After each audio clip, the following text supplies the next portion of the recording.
Student, मैं Kamendra sir star mathematics classes Dalmia Nagar में आप सभी का स्वागत है। और ये देखिए क्लास 12 का 5 चैप्टर सांतत्य के बारे में बता रहे हैं, जिसका इंग्लिश होता है कॉन्टिन्यूटी। इसका सबसे पहले हम थ्योरी बताएंगे और इस पे जितना क्वेश्चन आधारित है उसके बाद एक एक करके बनाएंगे। तो सांतत्य इसका इंग्लिश होता है कॉन्टिन्यूटी। सांतत्य का मतलब हम लोग समझ सकते हैं कि संतत होता है, और कॉन्टिन्यूटी का जो होगा वो कॉन्टिन्यूअस यानी संतत होगा, कॉन्टिन्यूअस। सबसे पहले देखिए यहाँ पर डेफिनेशन लिखे हुए हैं, लेकिन सबसे पहले एक हम एग्जाम्पल समझा रहे हैं, इसके अनुसार सब ये क्लियर हो जाएगा टोटल। इसी से रिलेटेड ये एग्जाम्पल है। जैसे हम भोपाल से एक बार दिल्ली की यात्रा तय कर रहे थे, तो भोपाल से हम दिल्ली जब जा रहे थे तो भोपाल से सबसे पहले झांसी गए, झांसी से आगरा गए और आगरा से दिल्ली गए। यहाँ पर स्टॉपेज है, भोपाल से झांसी स्टॉपेज है, झांसी से आगरा स्टॉपेज है और आगरा से दिल्ली पहुंचे। जब हमने दिल्ली पहुंचा तब हम दोस्त के पास जा रहे थे, तो दोस्त ने पूछा क्या आप ट्रेन से आए हैं, तो क्या आप संतत आए हैं? तो हमने बोला कि संतत के बारे में तो हमको पता नहीं है। उसने बोला कि भोपाल से कहाँ है? हम बोला कि झांसी है। झांसी किस ट्रेन में थे? हमने बोला कि इसी ट्रेन में उपस्थित थे। उसके बाद झांसी से जब आगे आ पाए तो आगरा आए, तो आगरा किस ट्रेन में थे? हमने बोला इसी ट्रेन में थे। आगरा से कहाँ है? दिल्ली है। यानी हम कोई ट्रेन का चेंजिंग नहीं किए। अब यहाँ पर देखिए, जब भोपाल से हम झांसी आए तो झांसी जस्ट इससे पीछे उपस्थित किस ट्रेन में था? इस ट्रेन में था। इससे जस्ट आगे किस ट्रेन में उपस्थित था? इस ट्रेन में था उपस्थित। यानी यहाँ पर इससे जस्ट पीछे और इसके जस्ट आगे इसी ट्रेन में उपस्थित था, और इस बिंदु पे यही ट्रेन है। तो यहाँ पर कह सकते हैं कि झांसी स्टेशन पर हम क्या थे? संतत थे। फिर आगरा का बात करें, आगरा स्टेशन के बारे में। आगरा जब बिंदु पर हम आए, इस आगरा जंक्शन पर, तो इससे जस्ट पीछे इसी ट्रेन में हमने उपस्थित था, इससे जस्ट आगे इसी ट्रेन में उपस्थित था। यानी आगरा जंक्शन पर कह सकते हैं कि बिल्कुल हमने क्या था? संतत था। अब देखिए, यानी ये क्या थे? संतत, कॉन्टिन्यूअस। उसके बाद आगे आइए, जैसे हम एक बार क्या किए, फिर हम दिल्ली गए। तो दिल्ली गए, भोपाल से झांसी गए, लेकिन झांसी जब स्टेशन पे गाड़ी रुकी तो हमने क्या कर लिया कि दूसरा ट्रेन चेंज कर लिया। यानी यहाँ से झांसी से दूसरा ट्रेन पकड़ लिए और दूसरा ट्रेन पकड़ करके फिर गए आगरा, और आगरा फिर आकर के तीसरा ट्रेन पकड़ लिए, और तीसरा ट्रेन पकड़ने के बाद पहुंच गए हम दिल्ली। अब यहाँ पर देखिए कि भोपाल से झांसी तो गए इसी ट्रेन से, लेकिन यहाँ पर झांसी से दूसरा ट्रेन हमने चेंज कर लिया। तो यहाँ पर क्या हो गया? डिस्टेंस हो गया, यहाँ पर गैप हो गया। तो यहाँ पर गैप हुआ यानी डिसकंटिन्यूअस हुआ। यहाँ पर कह सकते हैं कि ये जो भोपाल से हमने दिल्ली गया, ये कंटिन्यूअस नहीं गया, यानी संतत नहीं किया। तो ये क्या हो जाएगा? असंतत, यानी डिसकंटिन्यूअस।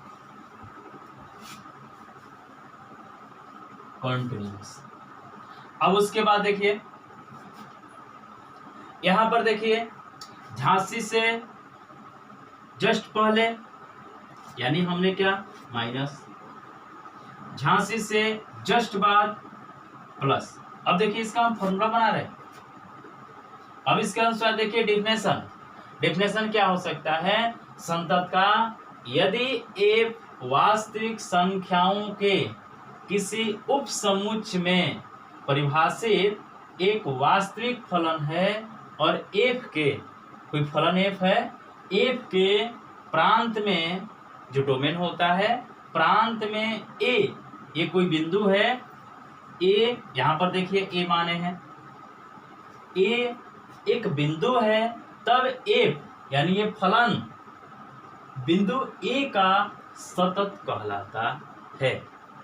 अब इसके अनुसार हम लोग फॉर्मूला देखेंगे कि किस प्रकार फॉर्मूला बन सकता है।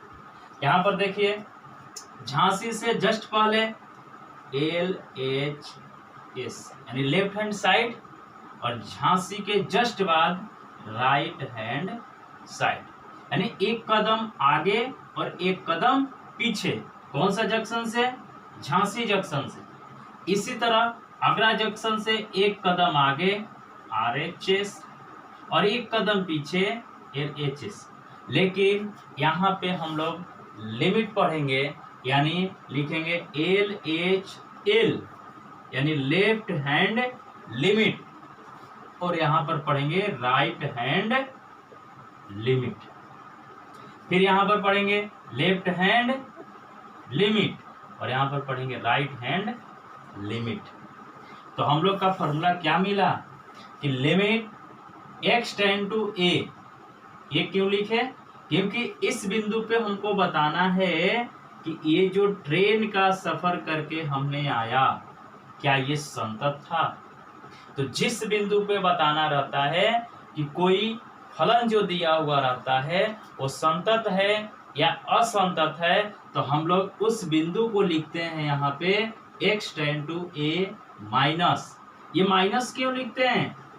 ये माइनस से सूचित होता है कि यह है LHL यानी लेफ्ट हैंड लिमिट। उसके बाद देखिए इससे जस्ट एक कदम आगे यानी प्लस करेंगे तो लिखेंगे limit x tend to a minus fx। fx क्यों? क्योंकि ये फलन fx है। उसके बाद जस्ट इससे आगे राइट हैंड लिमिट हुआ, तो राइट हैंड लिमिट को क्या प्लस लिखेंगे, तो यहाँ पर हो गया limit x tend to a plus फलन fx, क्योंकि फलन दोनों सेम रहेगा। उसके बाद fa क्यों? क्योंकि इस बिंदु पे भी देखना है अगर LHL RHL और जिस बिंदु पे चेक करना है अगर तीनों का मान इक्वल आए तो हम लोग कह सकते हैं कि ये जो फलन है ये क्या है? सतत, कॉन्टिन्यूअस। उसके बाद और इसको इस रूप में भी लिखा जा सकता है, यानी कैसे लिख सकते हैं? Limit h tend to 0 f a minus h। a minus h क्यों किए? क्योंकि इससे एक कदम पीछे, जस्ट पीछे, यानी हो जाएगा a माइनस h, क्योंकि a बिंदु पे चेक कर रहे हैं तो इससे पीछे आएंगे तो a माइनस h करेंगे और उससे आगे जाएंगे तो a प्लस h। तो यहाँ पर देखिए लिखे limit h tend to 0 f a minus h equal limit h tend to 0 f a plus h और बराबर fa कौन सा? ये वाला। अगर तीनों मान इक्वल आ जाए तो हम लोग कह सकते हैं कि जो फलन दिया हुआ है ये क्या है? कॉन्टिन्यूअस है। यानी जाहिर सी बात है कि सतत के बारे में हम लोग कैसे कह सकते हैं? अगर कोई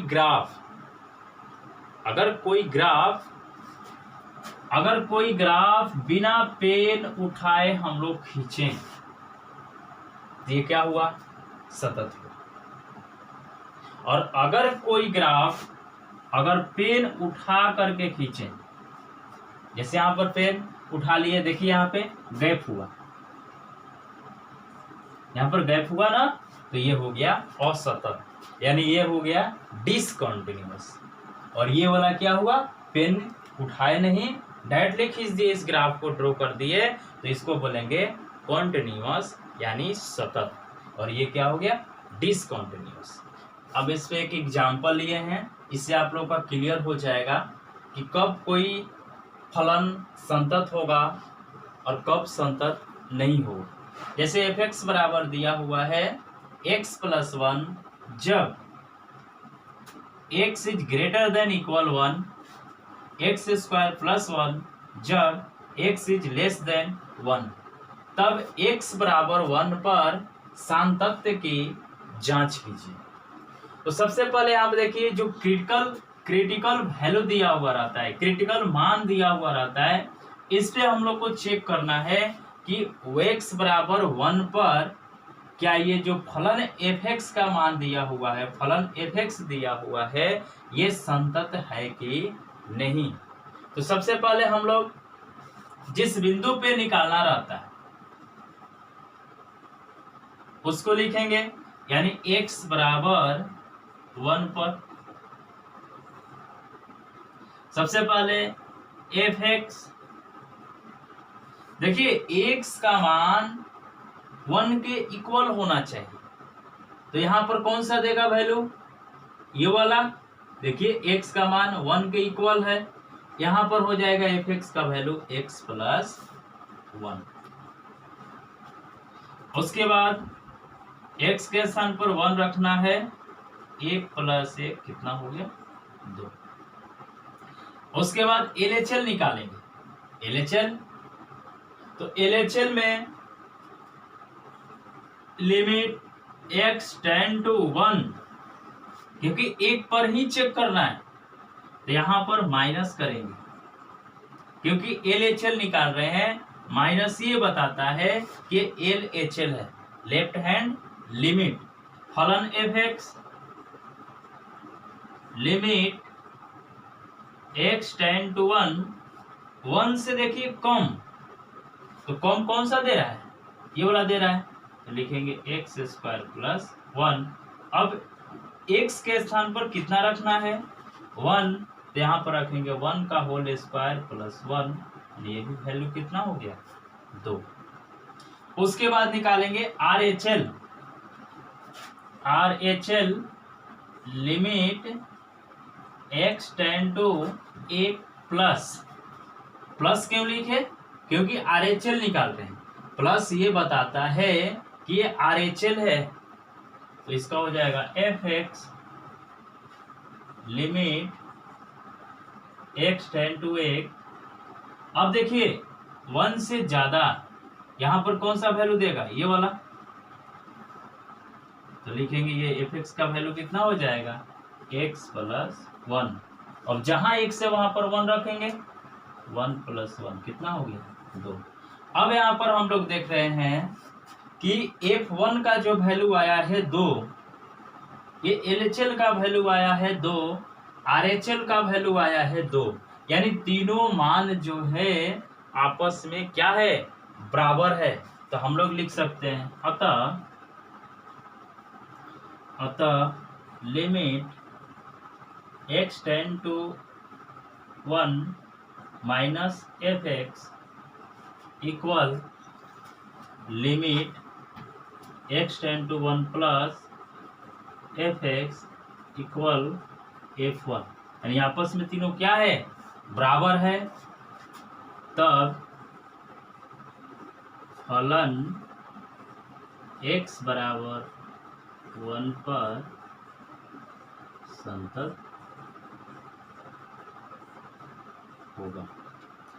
अब यहाँ पर देखिए, इस क्वेश्चन को हम हल किए, यहाँ पर 2 कंडीशन दिया रहता है, 3 कंडीशन भी दिया हुआ रहता है, यानी फलन 3 दिया हुआ रहता है। तो सबसे पहले जिस बिंदु पे हम लोग को चेक करना है, तो यहाँ पर लिख लेते हैं, और उसके बाद f1 का वैल्यू निकाल लीजिए, उसके बाद LHL निकाल लीजिए, और इसके बाद RHL निकाल लीजिए, और जो मिलेगा वो आपका तीनों आपस में क्या हो जाएगा, बराबर हो जाएगा। तो कह सकते हैं कि फलन x बराबर 1 पर संतत होगा। अब देखिए एग्जाम्पल हम इस फॉर्मूला से बना रहे हैं, संतत्य का जांच कर रहे हैं। ये जो हुआ हम लोग का LHL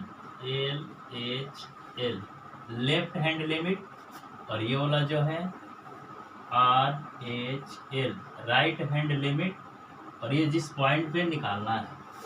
अब यहाँ पर देखने के क्रिटिकल पॉइंट कौन सा है, 1, तो x बराबर 1 पर चेक कर रहे हैं हम लोग संतत, तो f(x) 1 के इक्वल फलन का मान होगा x + 1, रखेंगे x के स्थान पर 1 + 1 कितना हो गया 2। अब हम लोग निकालेंगे LHL। LHL क्या लिखते हैं, limit h tend to 0 f, देखिए यहाँ पर a है जिस पॉइंट पे निकालना रहता है, तो यहाँ पर 1 पर निकाल रहे हैं हम, 1 पे चेक करें समतत के, तो लिखेंगे यहाँ पर 1 - h बराबर लिमिट h टेंड टू 0, देखिए 1 - h कहने का मतलब लेस देन, तो लेस देन इस फलन का मान कौन सा होगा, देखिए यहाँ पर लेस देन है, 1 इज लेस देन, यानी x इज लेस देन 1, तो यानी x का मान 1 से कम, फलन का मान होगा x² + 1, तो यहाँ पर लिखेंगे x² + 1, x के स्थान पर कितना लिखना है 1 - h, तो लिखेंगे 1 - h का होल स्क्वायर और +1। इसके बाद लिमिट h टेंड टू 0, अब देखिए h के स्थान पर कितना रखना है 0, तो यहाँ पर रखिए 0, 1 - 0 का होल स्क्वायर +1। इसके बाद 1 में से 0 घटाएंगे, 1 का होल स्क्वायर 1 + 1 कितना हो जाएगा 2। इसके बाद निकालेंगे हम लोग RHL राइट हैंड लिमिट, तो राइट हैंड लिमिट लिखेंगे limit h tend to 0 f 1 + h, क्यों प्लस किए, क्योंकि राइट हैंड लिमिट निकाल रहे हैं, तो यहाँ पर प्लस करेंगे, और जब लेफ्ट हैंड लिमिट निकालेंगे तो यहाँ पर क्या करेंगे माइनस, तो हो जाएगा लिमिट h टेंड टू 0, देखिए f 1 + h, यानी x का मान ज्यादा 1 से होना चाहिए, तो फलन का मान हो जाएगा x + 1, तो यहाँ पर लिखेंगे x + 1, x के स्थान पर कितना रखना है 1 + h + 1, क्योंकि 1 पहले से ही है, बराबर limit h tend to 0, h के स्थान पर कितना रखना है 0, 1 + 0 + 1 कितना हो जाएगा 1 1 कितना हो गया 2। अब यहाँ पर हम लोग देख रहे हैं कि f1 का वैल्यू 2 आया है, LHL का वैल्यू 2 आया है, और RHL का वैल्यू भी 2 आया हुआ है, तो लिख सकते हैं,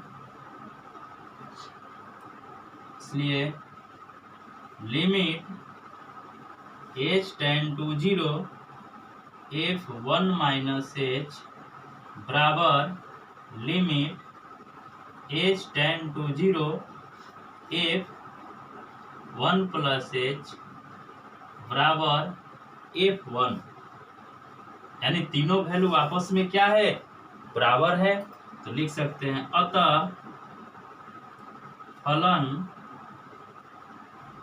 x बराबर, किस पॉइंट पे चेक किए 1 पर, x बराबर 1 पर संतत होगा, ये आपका हो गया आंसर। उस फॉर्मूला से आप चेक भी कर सकते हैं संतत के, और इस फॉर्मूला को लागू करके भी चेक किया जा सकता है। तो जब भी दो कंडीशन दिया हुआ रहता है, x is greater than equal 1 और x इज लेस देन 1, तो हम लोग सबसे पहले LHL निकालते हैं, उसके बाद RHL निकाला जाता है, और इसके बाद जिस बिंदु पे निकालना है उसके साथ निकालते हैं उसका वैल्यू। अगर तीनों वैल्यू आपस में बराबर होता है तो हम लोग कह सकते हैं कि जिस बिंदु पे निकाले उस बिंदु पे क्या हुआ, ये संतत है, कॉन्टिन्यूअस है। अगर ये मान आपस में इक्वल न हो तो ये क्या है, इस बिंदु पे ये असंतत है यानी डिसकंटिन्यूअस है। लिमिट्स के कोई फॉर्मूला होता है जो महत्वपूर्ण फॉर्मूला है जो हम लोग का यूज है लिमिट्स में, ऐसा हम लोग फर्स्ट ईयर में पहले पढ़ चुके हैं, लेकिन इसमें भी देखिए लिख दिए हैं, limit x tend to a x के पावर n माइनस a के पावर n बटे में x माइनस a। ये ध्यान में रखना है कि ये लिमिट का फॉर्मूला तभी यूज होगा जब x के पावर n माइनस a के पावर n हो और बटे में x माइनस a हो, तब जाकर के ये फॉर्मूला होता है n a के पावर n माइनस 1। यानी दूसरा formula, limit x tend to 0 sine x बटा में x, इसका वैल्यू होता है 1। यहाँ पर देखिए x एंगल में, तो यहाँ पर भी x होना चाहिए और यहाँ पर x है तो यहाँ पर x टेंड टू 0 होना चाहिए, तब जाकर इसका वैल्यू होता है 1। लिमिट तीसरा formula, limit x tend to 0 tan x बटा में x, ये भी इसी पर आधारित है। यहाँ पर x है तो यहाँ पर भी x है, यहाँ पर x टेंड टू 0 है तो इसका वैल्यू हो जाएगा 1। चौथा formula, limit x tend to 0 e के पावर x माइनस 1 और बटे में x हो, इसका वैल्यू भी होता है 1। Limit x tend to 0 log 1 minus x और बटे में x, इसका वैल्यू होता है 1। छठवां formula, limit x tend to 0 a के पावर x माइनस 1 और बटे में x, इसका फॉर्मूला होता है log e बेस में e a। सातवां फॉर्मूला, सातवां, limit x tend to 0 1 plus x के पावर 1 बाई x, इसका वैल्यू होता है e। अब इसके ये लिमिट्स के फॉर्मूले हैं। उसके बाद हम लोग आ रहे हैं, देखिए नोट के डायरेक्टली कोई संतत चेक करने के लिए हम लोग को ये याद भी रखना रहता है। डायरेक्ट हम लोग देख करके ही बता सकते हैं कि ये संतत है, कौन कौन से फलन संतत होते हैं। नोट में हम पहला लिखे हैं, साइन एक्स तथा कॉस एक्स सभी x belongs to real number के लिए संतत होता है। साइन एक्स और cos x x belongs to real number के लिए क्या होता है, संतत होता है। दूसरा, tan x तथा sec x सभी x belongs to real minus, यानी ये वाला अगर हटा देंगे तो ये जाकर के ये संतत हो जाएगा। अब देखिए तीसरा, cot x तथा cosec x सभी x belongs to real number में माइनस करेंगे इन पाई के लिए, ये क्या होगा, संतत होगा। चौथा देखिए, log f(x) तभी संतत होता है जब f(x) ये जो है ये 0 से ज़्यादा होता है, f(x) इज ग्रेटर देन 0, तब जाकर के जब f(x) भी संतत हो। log f(x) तभी संतत होता है जब f(x) 0 से ज़्यादा हो, जब f(x) भी संतत हो, तब जाकर के log f(x) संतत होता है। पांचवा देखिए, e के पावर x एक्सपोनेंशियल फंक्शन सभी x बिलोंग्स टू रियल के लिए क्या होता है, संतत होता है।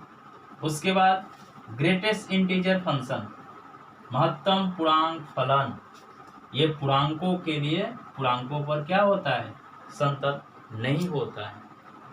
Greatest integer function box of x अर्थात महत्तम पूर्णांक फलन पूर्णांकों पर संतत नहीं होता है।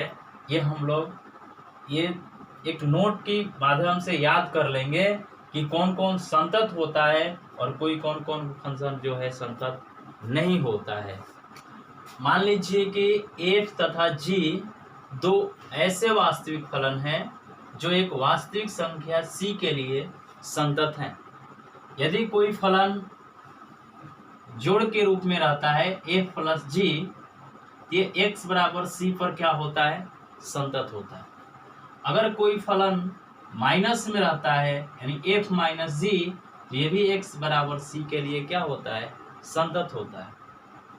अगर कोई फलन गुणा में रहता है f इंटू जी, x बराबर c पर क्या होता है, ये भी संतत होता है। यदि कोई फलन भाग के रूप में रहे एफ बटा में जी। देखिए यहाँ पर x बराबर सी पर ये संतत होता है, जबकि जी सी इज नॉट इक्वल टू 0 होना चाहिए। अब देखिए हम एक प्रूफ कर दे रहे हैं कि कैसे संतत है। तो limit x tend to c, क्योंकि c पर संतत की जांच करना, f plus g into x, ये हो जाएगा limit x tend to c। कोई भी फलन f plus g into x है तो ये गुणा कर सकते हैं, तो हो जाएगा f x plus g x. इसके बाद limit x tend to c, ये लिमिट अलग अलग लगा सकते हैं दोनों में, ये हो जाएगा एफ एक्स और प्लस इसमें भी लिमिट लगाएंगे limit x tend to c, और ये हो जाएगा जी एक्स। देखिए ये लिमिट इसमें लगाएं प्लस ये limit x tend to c g x में लगाएं। उसके बाद x के स्थान पर c रखेंगे तो हो जाएगा एफ सी प्लस ये हो जाएगा g, और यहाँ पर रखेंगे c। अब पुनः इसको लिख सकते हैं हम लोग f प्लस जी इंटू सी, क्योंकि यहाँ पर देखिए f plus g into x है तो मल्टीप्लाई किए थे, तो इस रूप में जब ये है तो इसको लिख सकते हैं f प्लस जी ये c। अब यहाँ पर ये कह सकते हैं कि अतः x बराबर c पर f प्लस जी क्या है, संतत। यानी इससे प्रूफ हुआ कि जो प्लस के रूप में रहता है वो x बराबर c पर क्या होता है, संतत होता है। माइनस के रूप में भी संतत होता है, गुणा के रूप में भी संतत होता है, और भाग के रूप में भी क्या होता है, संतत होता है।